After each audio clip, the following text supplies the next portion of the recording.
Welcome to Midlife Matters. I'm Marie, and each week I'm joined by my friends Julie and Mindy to talk about all the topics keeping women in the middle years up at night. Today we're talking about a topic that literally keeps many women in the middle years up at night. Sleep, or really the lack of sleep. It's common to have sleep changes begin in your 30s, and today we're talking with someone who has a sleep program designed for women in midlife. Join us as we discuss some ways we can all learn to get a better night's rest. Let's get started. Hi, Mindy. Hey, Marie. Hi, Julie. Hi, Marie.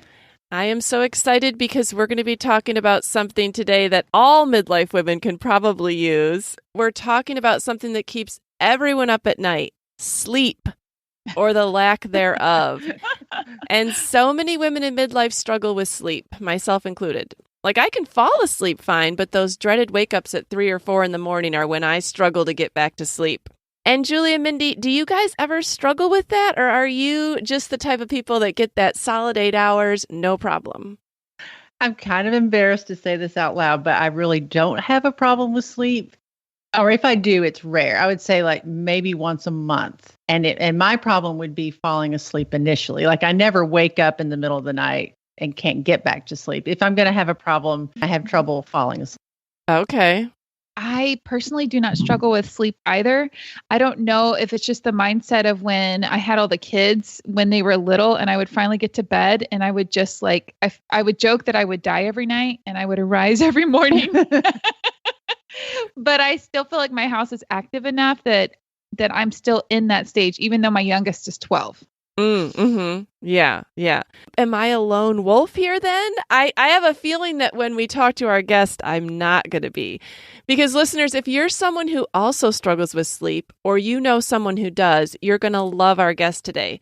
Krista Cumming is a certified sleep science coach and registered nutritional therapist. She's here to offer us guidance and support and to share her sleep program specifically designed for midlife women. Now that really catches my eye. Krista, thanks so much for joining us on Midlife Matters. Thank you very much for having me today. I'm excited about this. Yes, I'm hoping that you'll be able to crack the code on those 3 a.m. wake-ups for me.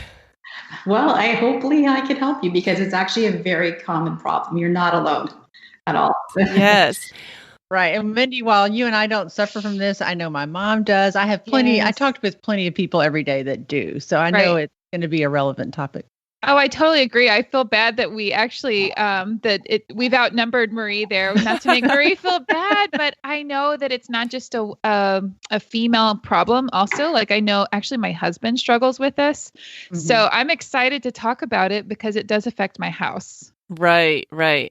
Well, Krista, why don't you tell us a little bit about yourself personally, and then I need to hear about your program for midlife women. Okay, so a little background. I'll try to make it somewhat brief for you. So I was a dental hygienist for about 27 years, and I started getting these little intuitions or feelings that I almost wish they would go away that kept telling me that I should be helping middle-aged women fall asleep and stay asleep at night. And I resisted for quite some time because it was scary to leave a perfectly good job in your 50s and start something totally new. But I think in the long run, it's kind of like if I'm not going to do it, when I'm going to do it. It's now or never. So I ended up giving him my notice and I started my company, I think about last year. And it's just helping middle-aged women sleep. So I was nutritious many years ago, and while I was doing dental hygiene, and I am able to kind of use this again and incorporate it into my program, which is lovely. So now I coach women one-on-one or through the group program, and it's nice to be able to help women because, you know, if you don't sleep well at night, like everything's not good the next day too, and just to have the energy to do all the things we want to do. If you wake up exhausted every morning, you're not likely to do that. So that is my goal, just to help as many women, you know, wake up with energy and to feel refreshed so they can live their best life. In your dental hygiene practice, were you hearing that from a lot of women that they weren't sleeping? Yeah. And that was even one of the first signs. Like, you know, when they would come in, I'd always, you know, how are you doing? And I am so tired. I'm dragging today. And I kept hearing that often. And I was also starting to see a lot of women, like I would always update their medical history. and I would see medications that they are on. And you could start to see the signs that a lot of this was kind of related to poor sleep. Anxiety or depression medications are sometimes related to lack of sleep too. So you start to see patterns that way. So yes, I certainly did see many women come in complaining about how fatigued they were. So that was one of the first signs that I was getting that maybe this is a thing and maybe I could help them. You mentioned that this affected even your immune system. And so I would love to have you explain to us, what are the good health benefits all the way around? What are the things that get better when we have a good night's sleep physically? Well, every cell in your body is enhanced with a good night's sleep. All of your organs, all your body systems are enhanced, especially for women our age too. Hormones are enhanced. So if you're not sleeping well, your hormones will be not as efficient. You won't feel good. You will have that kind of those cravings that sometimes are common in women too. If you're not getting a good night's sleep, your leptin or ghrelin hormones, which are produced, will not be enhanced. So really, it trickles down to everything: brain fog, coordination, clear thinking, all of that is enhanced. And also just your energy levels too. So I can't say how it's so important to have a good night's sleep. And you can't really get away with it anymore. Sometimes I think some people in our society think you can get away 6 hours of sleep, and it's almost like it's a badge of honor to say how little sleep you need. But you won't be at your best, and you're kind of fooling yourself to think that you can get away with 5-6 hours sleep at night. It's very, very rare. It's like I think 1% of the population can actually function optimally with that little sleep. So if you want to be your best, whatever that feels, whatever that is for you, you need to sleep and really make it a priority in your life too. So that means getting to sleep when you need to get to sleep and not being distracted by all the other options that we have nowadays.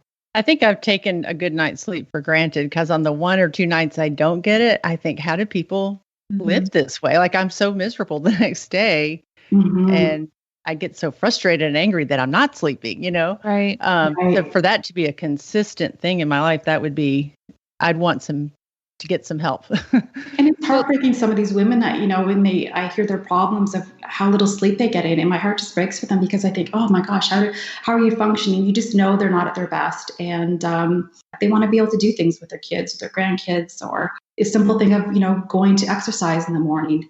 If you haven't slept well, you're not going to do all those things, or, outings with your family if you're spending half the day on the couch. So it does affect our life. And it's just kind of, going the steps back and kind of making that path clear of what maybe is the issue going on there. So a good night's sleep is huge. Well, so that I don't feel so alone, do you have any statistics on like how many women do suffer from sleep problems? Because I think if you are suffering and you look around, you see that other people are sleeping fine, it makes you feel more alone. Like, do you have any statistics on how many people do struggle? I don't have an exact number, but I think it's very common kind of going into midlife. First of all, we have a lot of stuff going on. Like, I have 2 20-year-old kids, so I've got kids moving back at home. Some people have teenagers. Some people have young adults that have, gone off to school and they're coming back. My parents are getting a little bit older. I'm, having to take care of them, or kind of, worry about them and make sure they're set up.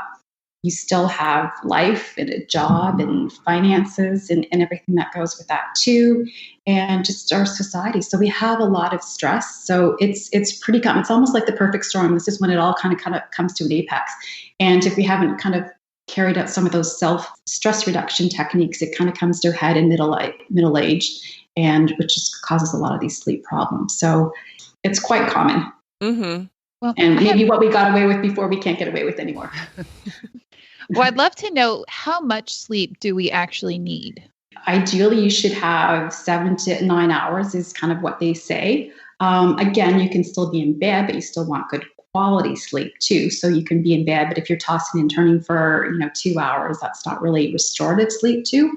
I personally need, I can feel it if I don't get 7 hours sleep. Right. But everyone's a little bit different. I kind of like to use, when you wake up in the morning, how do you feel?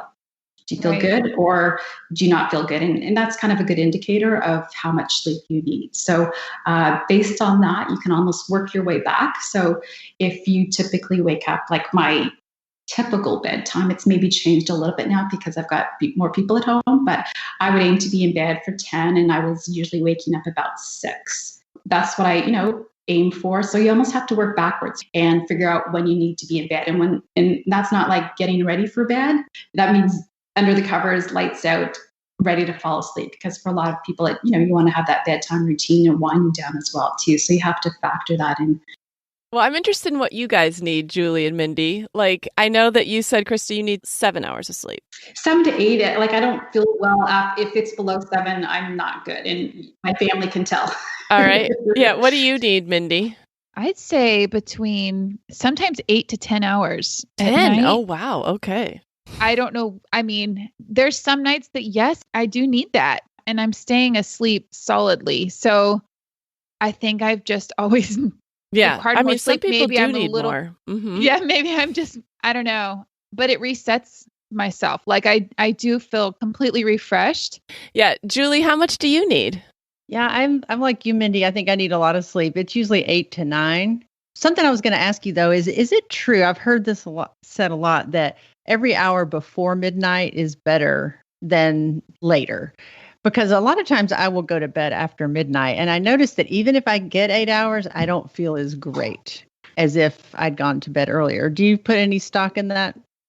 I would say yes. If you can get those hours before 12 o'clock, that would be ideal. Just because your body's detoxifying and doing its all internal kind of cleansing while you're sleeping. So there's certain organs in your body that have a specific time when that all happens. So you want to make sure you kind of give yourself that time prior to 12 o'clock. And if you think about it too, like we're kind of designed to fall asleep when our ancestors went to bed when the sun went down. Right. And you would rise, in the morning when the sun went up. And now it's kind of, everything's kind of, our circadian rhythm's been distorted a little bit too. So nature's pretty smart. Like we kind of know when everything should be working. So I would say, yeah, if you can get in bed before 12, your body would thank you for that. Yeah, I don't see too many sunrises. I think that's one of the hard things about midlife is your kids are up so late. Yeah. Right. And we all crave a little bit of alone time. And so if they're not going to bed till 10:30, on a school night, well, then I want to stay up till like 11:30 to at least have had 1 hour in the house by myself. And I've heard that too, Julie. And then that kind of stresses me out going to sleep, knowing that, I'm going to bed so close to midnight. So I definitely think, like you said, it's like the perfect storm. So many things come together. Well, and you find that that's when your kids want to talk. My son works at Chick-fil-A. So if he's closing Chick-fil-A, he's not getting home till between 10:30 and 11 at night. Well, that is way too late for me. I've really kind of had to make a choice. Like, am I going to skip sleep or am I going to see him get home every night and try to talk to him? And unfortunately, I mean, I've had to go back to getting sleep because I just don't function well when I stay up and wait for him. So sorry, Grant. But yeah, that's a conflict. Our teenagers are up late and I just don't function well doing that. Yeah. Yeah. And I don't like going to bed before everybody else. There's just something about that.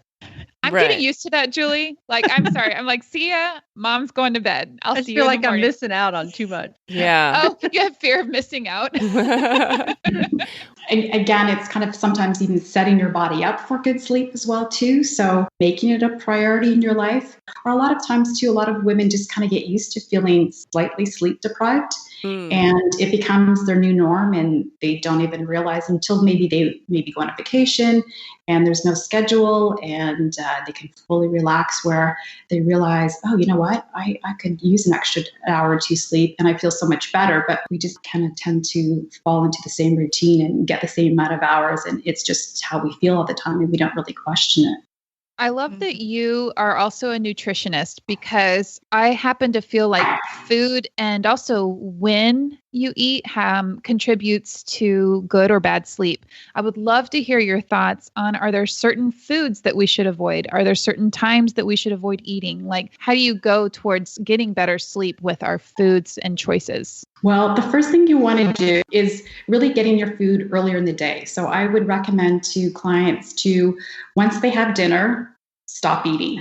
until they wake up the next morning too. Because I know a lot of people, they're bored, or if they're stressed, or it's just something to do, they kind of do that. They eat their dinner and then they have that nighttime snacking, which is pretty common. Right. And for people that do that, there's a much greater risk for sleep issues. Mm-hmm. And it's that, have that insomnia, having a hard time falling asleep, and also waking up frequently in the middle of the night, like that 2 to 4 a.m. is kind of the key reason that kind of makes me alert to think, okay, you know what, there's probably some blood sugar issues going on here. And if your blood sugar is not balanced throughout the day, why do we think it's going to alert us and keep us awake at night? So if we kind of have dinner and we're eating all the time too, our body's going to be in a little bit of a stress at 2 to 4 a.m. and that stress is going to wake us up. Is there a certain amount of time between dinner? Because I know people eat dinner at all different times. Right. Would you say, like, are there a certain number of hours we should try to shoot for as a break in between? Yeah, I would say 2 to 3 hours. Okay. At least. So if you're going to bed at 10, maybe, stop kind of at 7 to 8.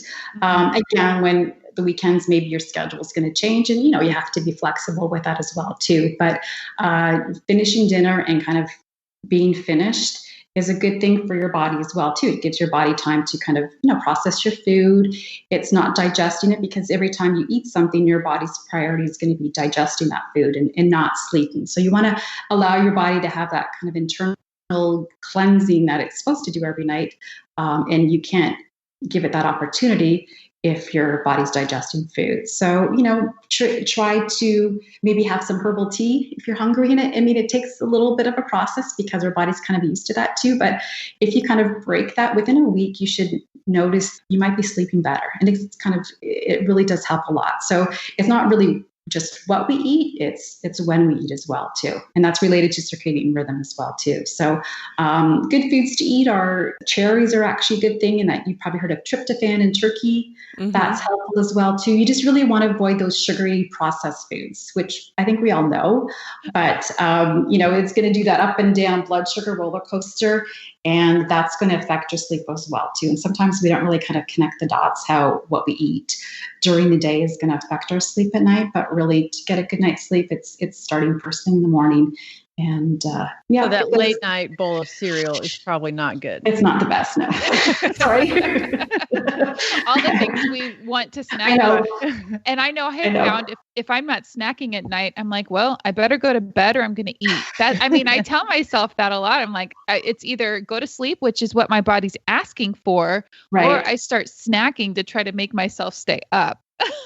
And I even would tell people, maybe this is the hygienist coming out at me, like flash your teeth because you don't want to blow it all, right? If you eat something afterwards too. So you feel like all that effort has gone into that. So anyway, I had to put that in, I guess. Definitely.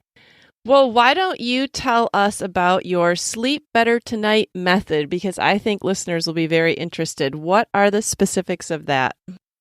Well, it's an online program, and like I said before, it's geared specifically for midlife women, and it's just a series of learning and action tasks to kind of get them to the end result is hopefully that they're sleeping through the night. So most of it is balancing hormones. Balanced hormones will help you sleep. So different components are, getting in tune with your circadian rhythm is one part, even creating a nice sleep environment, having your bedroom turn into a sleep sanctuary, because if you walk into your bedroom and there's chaos and clutter and a mess, right away as women, we kind of think, oh my gosh, like I've got to fix this, I got to do this. And your brain can't relax at night too. So we're kind of feel like we're always on. So that's a component as well too. It's really balancing your hormones, meditation, introduction to that, helping calm your brain at night in your body.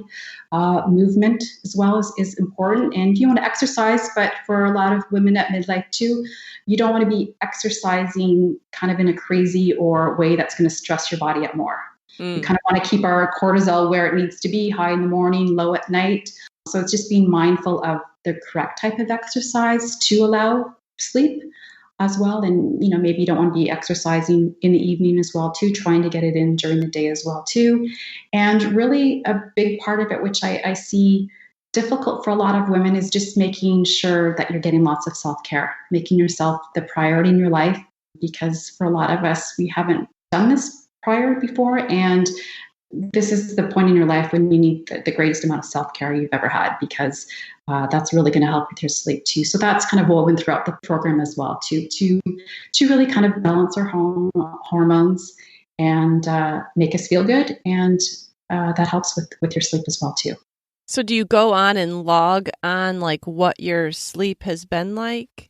Yeah, so there's like someone would log in. It's just kind of like an online program, and they would log in, and they have kind of their learning lesson for the week. I try to break it down in bite-sized things so it's not too overwhelming as well too, because I know some people, you want it to be attainable too. You don't want it to be too much. And then every week we have a group coaching session where they can bring their questions and I can help troubleshoot what's going on, kind of specific to their needs. And everyone might be in different stages, and that's okay too. So, because everybody learns from everybody else as well too. Mm-hmm. You do it on your own, but you have a lot of group training, you have a lot of support, and you have accountability. So someone asking you, okay, did you get to this lesson, and why are you having an issue with this? Why is this challenging?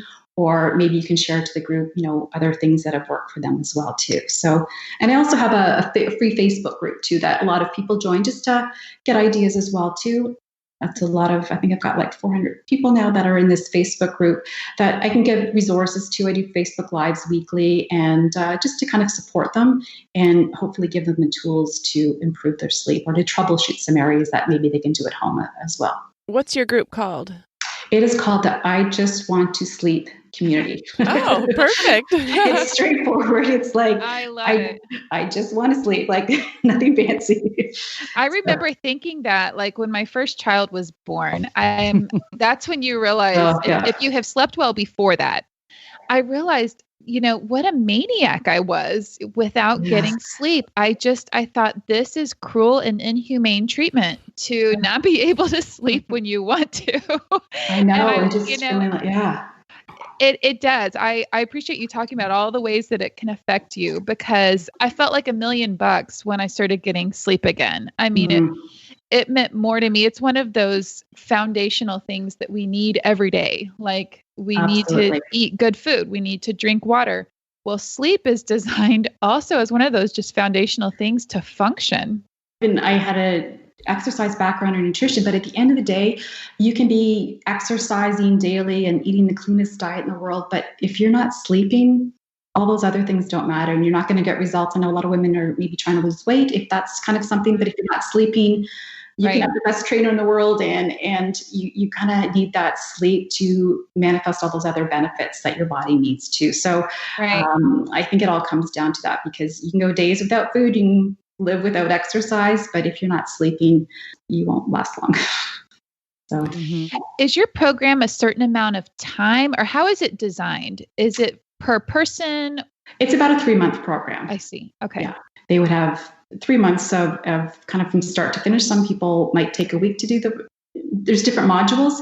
Some people take longer, and that's okay too. So it's kind of self-paced, but I usually try to recommend that they might do it like one session a week, and that will take you up to about 12 weeks. And hopefully by that time, you've gradually learned all the foundations, the fundamentals of what you need to be doing to get good sleep. Because even things like, getting the temperature correct, and a lot of women, if they're having hot flashes or night sweats, and how to set up your bedroom for optimal temperature as well is kind of one of those things that some people don't know about as well too. So, having a really, really dark room at night, making sure you've got all those little green dots aren't flashing at you, and your clock is not shining, because we want to have a really, really dark room. Kind of, you want to think of your room like a cave. You want it to be cool and you want it to be dark. So that will optimize your sleep. So it's just kind of really getting the fundamentals down of what we need to get good sleep. You mentioned meditation as one of the things that you incorporate. Correct. And along those lines, I took my son to Mayo Clinic for some other issues. And one of the things that they trained him and me as well on was deep breathing, diaphragmatic deep breathing and meditation. And I have found that really, really helps me if I am having trouble shutting my brain off. Is that something that you've experienced or recommend? Absolutely. Like even on a day-to-day basis, if I find I'm getting a little anxious and I know what's going on, I'm like, okay, Krista, like do your breathing, and that doing the 4-7-8 breathing technique, that's helpful. Belly box breathing is helpful too. So it makes a big difference. It automatically kind of relaxes your body without even trying. It just helps a lot too. So even for people that if they're waking up in the middle of the night too, just closing your eyes and just doing those deep breaths can sometimes help you fall back asleep too. And I was even surprised, like even before I did my sleep training, I knew meditation was helpful for sleep. But when I really got into the studies, I was surprised how beneficial it was. So good meditators are good sleepers. It's kind of worth spending that time and investing in understanding a little bit more too. Do you think there's a difference in maybe the root cause, or even what you would recommend as a solution for people that have trouble falling asleep versus those that can go to sleep but maybe wake up in the night and then can't get back to sleep? Are those two different problems? Yes and no. Yep. Sometimes pre or post menopause, that might come into play as well too. Also setting up your bedtime routine, what you do an hour prior to bed makes a big difference if you're having a hard time falling asleep. I like to say I put my phone away. I didn't last night, but just, getting things away an hour before bed. And I can totally tell the difference if I don't follow my own rule of getting off my computer, getting off my phone an hour before. And sometimes I will toss and turn, and it's because of that blue light that we need to kind of shut down an hour before is really important too. Making sure your room's dark, kind of journaling before bedtime sometimes is helpful too, just to kind of get that mind dump. So whether it's you're thinking about, what I have to do tomorrow, all the, that to-do list is kind of ruminating in your mind, writing that out, getting that on paper, what you're grateful for, getting that down. And if you have to kind of do your to-do list and just dump it all down there and just say, okay, you know what, done. I'll deal with that tomorrow. And it's almost a way of kind of letting that go. And that can help your brain kind of calm down a little bit too. Having a magnesium bath is sometimes a nice thing to do as well. That helps to calm your mind and calm your muscles down. And a lot of women kind of at midlife are deficient in magnesium just because of our soil. And that's something to consider as well too. So there's sometimes different reasons. Waking up in the middle of the night, oftentimes it might be a high stress. There's a lot of stressful things going on that they're thinking about, and that will keep them up. But also too, kind of that blood sugar levels is another biggie as well too. Or I find that I just have to go to the bathroom in the middle of the night every night. Right. And then when you get back in bed, even if I kept the lights off, that's what woke me up. But then it's like your mind starts moving. Is there any tips on how to make your mind not move? Right. And not have to go to the bathroom in the middle of the night.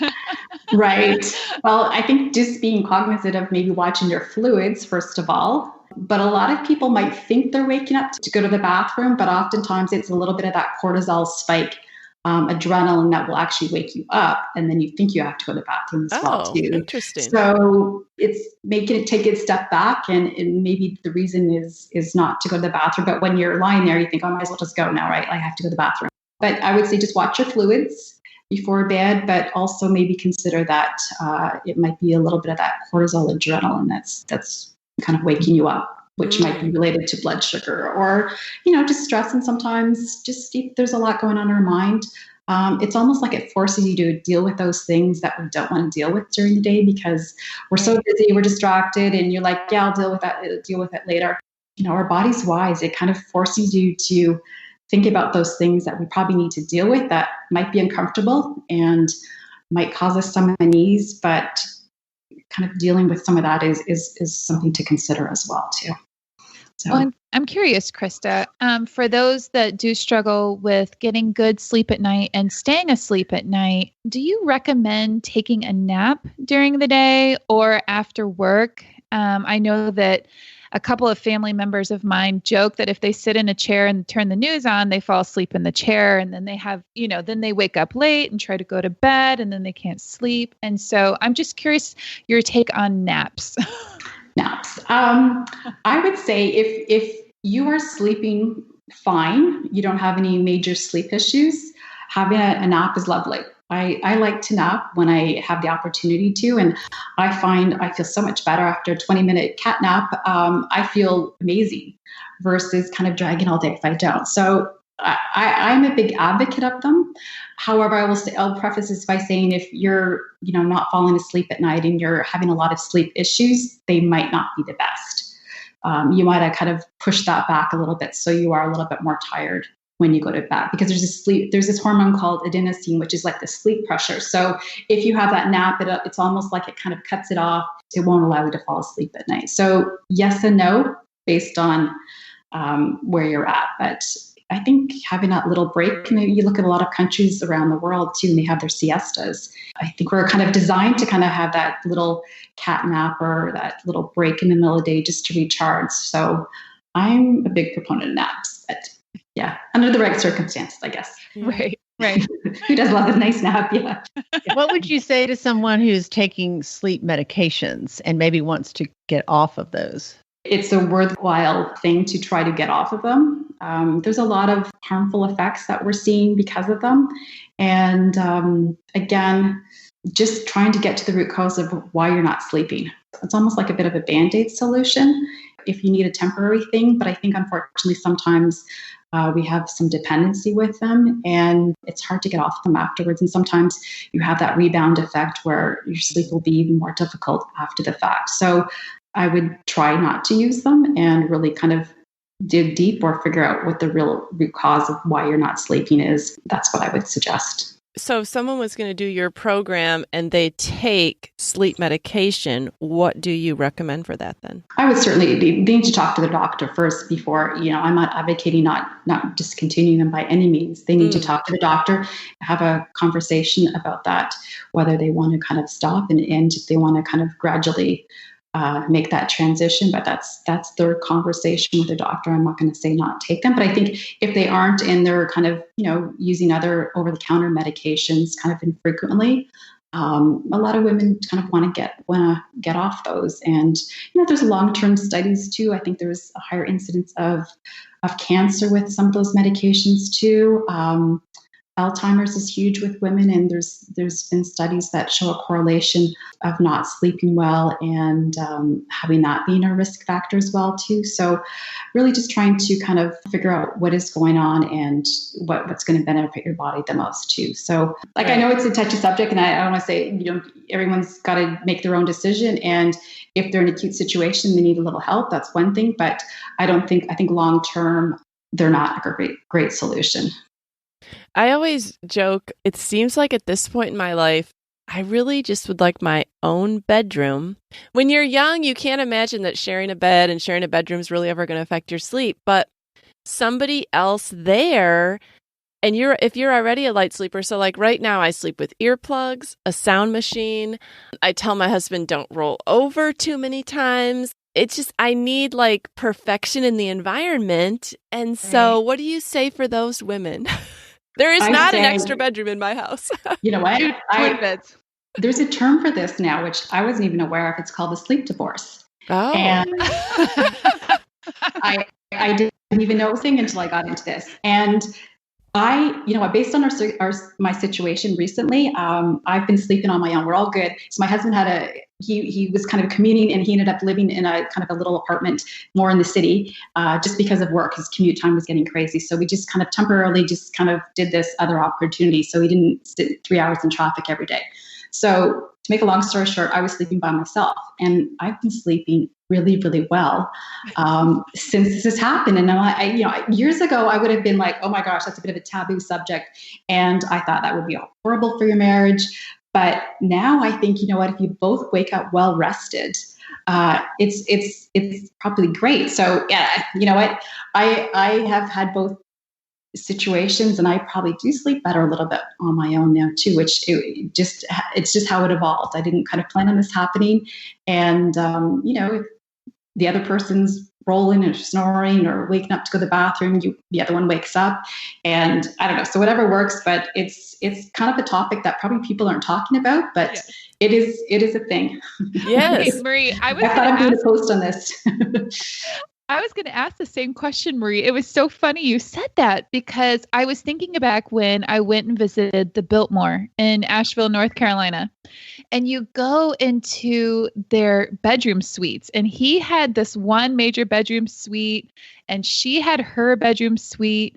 And I remember the tour guide saying that they had a shared sitting room in between, that most people back then didn't have one like near their spouse, but that the Vanderbilts did at the Biltmore. And I have thought about that so many times. I was like, she had her own suite. What would that be like?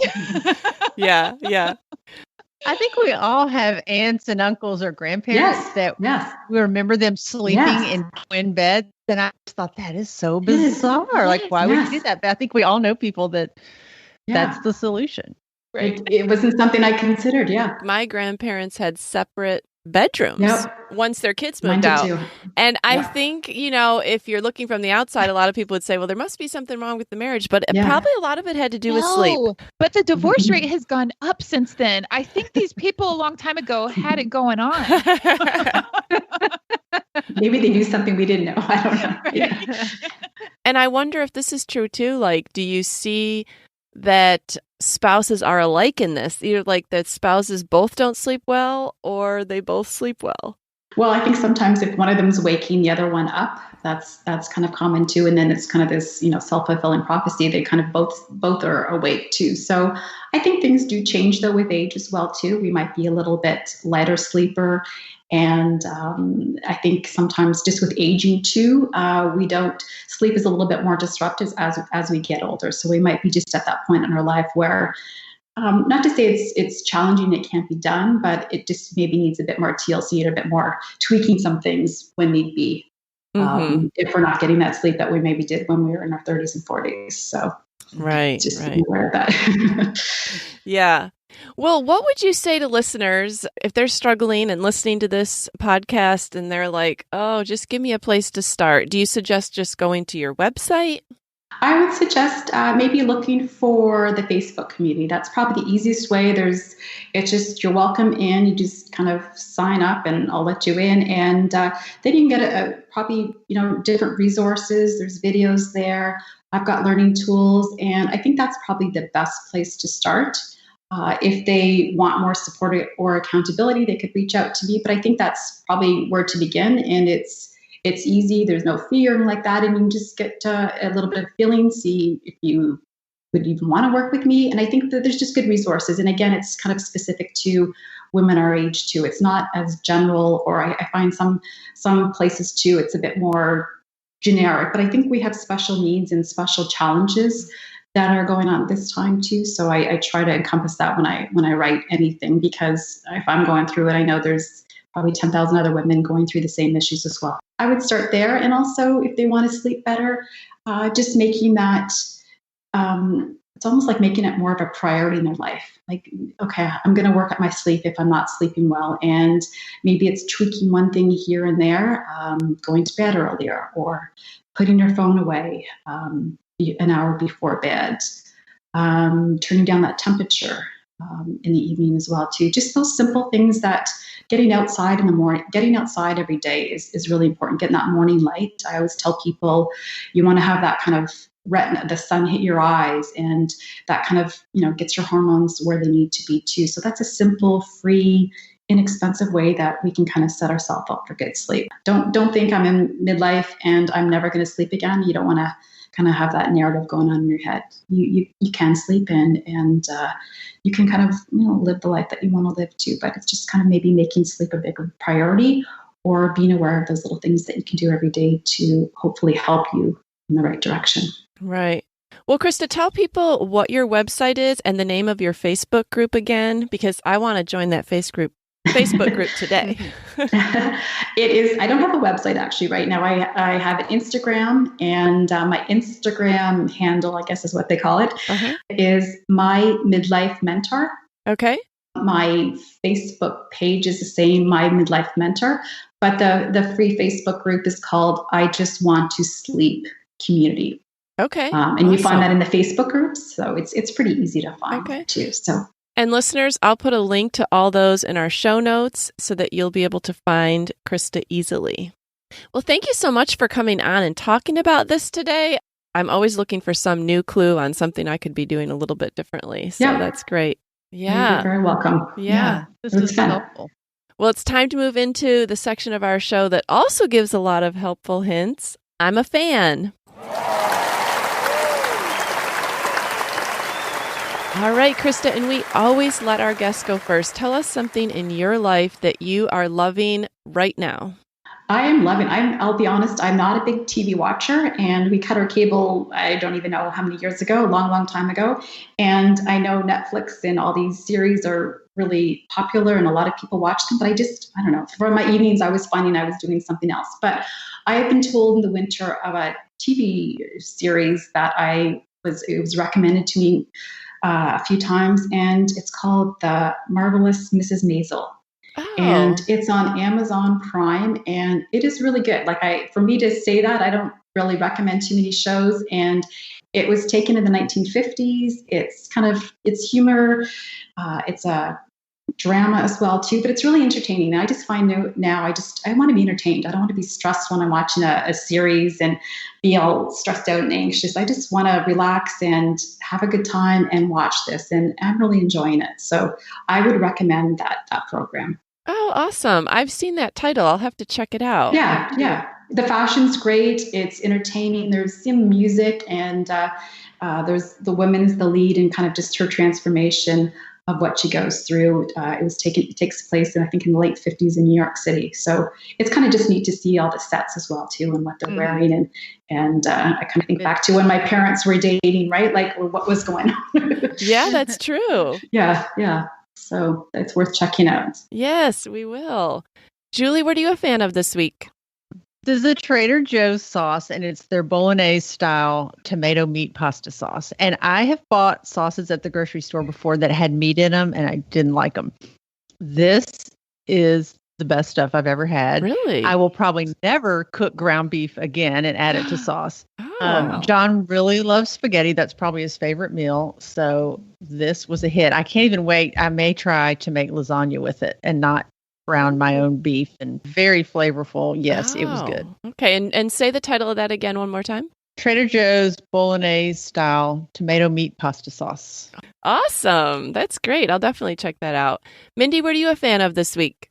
Okay, well, considering our topic, this will be my most expensive I'm a fan to date and maybe ever, but I'm a huge fan of my Sleep Number bed. Oh. And I say this because my husband and I have you each have your own chamber. And so like if he's moving, I don't feel him. You know, if he turns, I don't feel him. And so I love being able to have my own adjustable side. And honestly, I even want to upgrade to the one now that we're getting older and getting hotter at night and stuff. They have the one that has like the cooling elements in it. And so I think that a lot of times, like my husband will wake up because he's hot. And so I'm all about the Sleep Number bed, though. We've had it for years, and we've moved it to our last like 4 different homes. And we're able to take it apart and put it together ourselves, and it can fit in a box. And it's so easy, but we love it. That's like the best of both worlds, because it's almost like 2 twin beds, but you're together. Yes. Right. Yeah, I've always been curious about those beds. Yeah, I love it. My mom had hers for like 10 years and kept telling me about it. And so Bryce and I finally bit the bullet, and we're like, well, let's just try to invest in our bedroom, you know, because the master bedroom is like the last place we ever put money or time or effort. Right. And so when we invested in this bed, we both immediately just fell in love with it. But yes, I'm a huge fan of my Sleep Number bed. Awesome. Well, maybe on my next mattress upgrade, I will look into that. Yes, for sure.